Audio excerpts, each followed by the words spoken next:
జిల్లా పేకాటకు అడ్డాగా మారిందన్న ప్రచారం జరుగుతోంది. జోదన్ జోరుగా సాగుతోందన్న విమర్శలు ఉన్నాయి. కొందరు అధికార పార్టీ నేతలు పేకాట నిర్వహణను ఆదాయ వనరుగా మార్చుకున్నారన్న ఆరోపణలు లేకపోలేదు. అధికారం తమది, ఆపేదెవరు అడిగేదెవరు అన్న రీతిలో పేకాట క్లబ్లను నిర్వహిస్తున్నారన్న ప్రచారము జరుగుతోంది. మామూళ్ల మత్తులో జోగుతున్న పోలీసులు చర్యలు తీసుకోవడం లేదన్న ఆరోపణలు వినిపిస్తున్నాయి.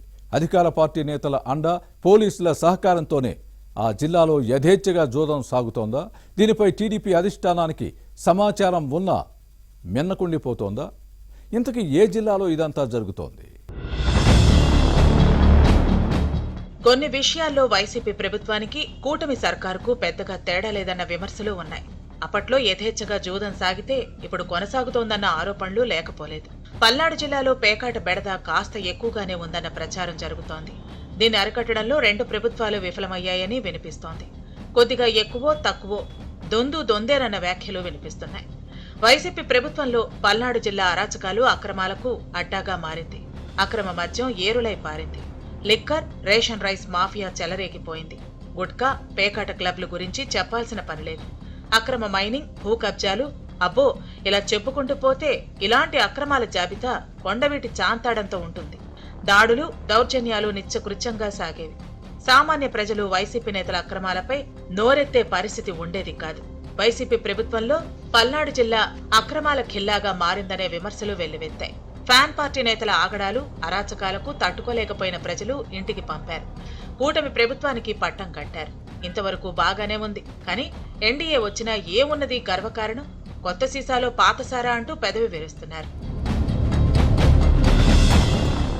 వైసీపీ పాలనలో జరిగిన అక్రమాలకు కూటమి ప్రభుత్వంలో సాగుతున్న వాటికి పెద్దగా తేడా లేదన్నది ప్రజల మాట. పల్నాడు జిల్లాలోని పలు చోట్ల పేకాట క్లబ్లు విచ్చలవిడిగా సాగుతున్నాయనే విమర్శలు ఉన్నాయి. చిలకలూరిపేట నియోజకవర్గంలో ఓ క్లబ్లో ప్రభుత్వ పెద్దల పేరు చెప్పి మరీ పేకాట నిర్వహిస్తున్నారని వినిపిస్తోంది. అధికార పార్టీతో పాటు పోలీసుల అండ లేకుండానే జూదం సాగుతోందా అని అనుమానించేవారే లేకపోలేదు. పల్నాడు, గుంటూరు, ప్రకాశం జిల్లాల నుంచే కాకుండా తెలంగాణ గ్యాంబర్లు ఇక్కడకు వచ్చి మూడు ముక్కలాట ఆడుతున్నారన్న ప్రచారం జరుగుతోంది. పోలీసుల నుంచి పెద్దగా ఇబ్బంది ఉండదనే నమ్మకంతోనే పక్క రాష్ట్రం నుంచి జూదరులు వస్తున్నారని వినిపిస్తోంది. పొలాల్లో మద్యం తాగున్న వారికి డ్రోన్ల సాయంతో పట్టుకుంటున్న పోలీసులు పేకాట స్థావరాల వైపు కన్నెత్తి చూడకపోవడం విమర్శలకు తావిస్తోంది. పల్నాడు జిల్లాలో పలు చోట్ల బహిరంగంగా పేకాట జరుగుతోందన్న ప్రచారం ఉంది. ఎక్కడెక్కడ జూదం నిర్వహిస్తున్నారన్నది స్థానిక పోలీసులకు తెలియని విషయం కాదు. కానీ పట్టుకుని వీరి సహకారంతోనే గ్యాంబ్లింగ్ జరుగుతోందన్నది వాదనలు లేకపోలేదు. కొందరు అధికార పార్టీ నేతలు పేకాట ఆడిస్తూ లక్షల్లో సంపాదిస్తున్నారన్న ఆరోపణలు వెల్లువెత్తుతున్నాయి. పోలీసులకు మామూళ్లు అందుతున్నాయని వినిపిస్తోంది. నెల మామూళ్లు ఆలస్యం అయినప్పుడు మాత్రం దాడుల పేరుతో పోలీసులు హడావిడి చేస్తారన్న ప్రచారం సాగుతోంది. దీంతో ముందుగానే పోలీసులతోనే మాట్లాడుకుని పేకాట శిబిరాలు ఏర్పాటు చేసుకుంటున్నారని సమాచారం. చిలకలూరిపేట క్లబ్లో జూదం నిరంతరాయంగా నిర్వహిస్తున్నారన్న ప్రచారం జరుగుతోంది. గతంలో ముందుగానే లీకులు ఇచ్చి మొక్కుబడిగా తనిఖీలు నిర్వహించిన పోలీసులు ప్రస్తుతం క్లబ్ వైపు కన్నెత్తి చూడటానికి ఇష్టపడటం లేదని వినిపిస్తోంది. అధికార పార్టీ కీలక నేతలే పేకాటను నిర్వహిస్తున్నట్టు టీడీపీ అధిష్టానానికి సమాచారం అందినట్టు తెలుస్తోంది. అటు పోలీసులు, ఇటు టీడీపీ అధిష్టానం దృష్టికి చిలకలూరిపేటలో గ్యాంబ్లింగ్ నిర్వహణపై సమాచారం ఇచ్చినా ఎలాంటి స్పందన లేకపోవడంతో అనుమానాలకు తావిస్తోంది.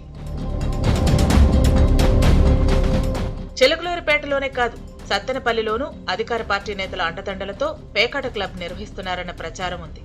దీనికి ఎలాంటి అనుమతులు లేవు. కానీ పర్మిషన్ ఉందని నిర్వాహకులు ప్రచారం చేసుకుంటూ జూదర్లను ఆహ్వానిస్తున్నారని సమాచారం.